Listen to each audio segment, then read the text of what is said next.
সাথে এলাকার বিভিন্ন যে গুরুত্বপূর্ণ প্রকল্পগুলি আছে সেগুলো কিভাবে আমরা বাস্তবায়ন করব সেটিও কম বেশি আপনাদের সামনে তুলে ধরেছি প্রিয় ভাই বোন। এখন আমার একটি জিজ্ঞাসা আছে প্রিয় ভাই বোনেরা, আপনাদের সকলকে জিজ্ঞাসা আছে, রেডি? জিজ্ঞেস করবো নাকি? করবো? এতক্ষণ তো আমি আমার পরিকল্পনার কথা বললাম, কিন্তু এই যে এখানে 24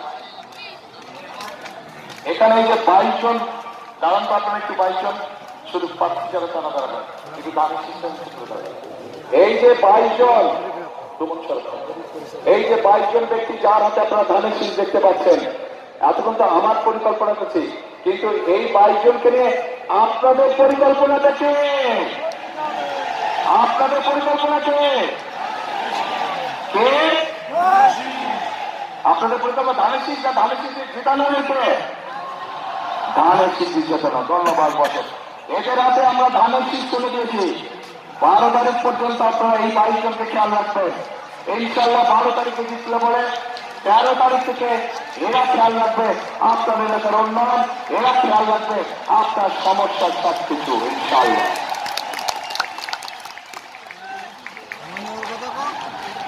প্রিয় ভাই বোনরা, প্রিয় ভাই বোনরা, এই যে ভাই তোমার স্লোগান দিচ্ছে 1 মিনিট, স্লোগান দিয়ে শক্তি শেষ করলে হবে না, এটা 12 তারিখে দেখাতে হবে।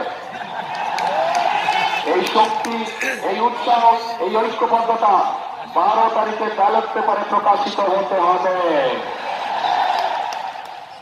এবং একই সাথে যারা দেশের মানুষের সামনে মিথ্যে কথা বলে, সকালে একটা বলে বিকালে আরেকটা বলে, এভাবে মিথ্যে কথা বলে, যারা দেশের অর্ধেক মানুষকে অপমানিত করে,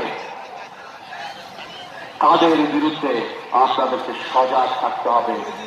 জানেন তো তারা কারা? তারা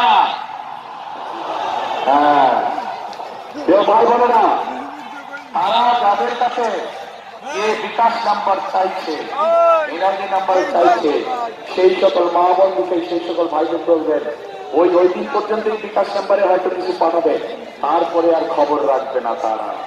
এটাই হচ্ছে তাদের ক্যারেক্টার। আমরা দেখেছি কিভাবে 71 সালে দেশের মানুষকে রেখে তারা অন্যদিকে চলে গিয়েছিল এবং তার কারণে এত লক্ষ লক্ষ মানুষ সেদিন শহীদ হয়েছিল।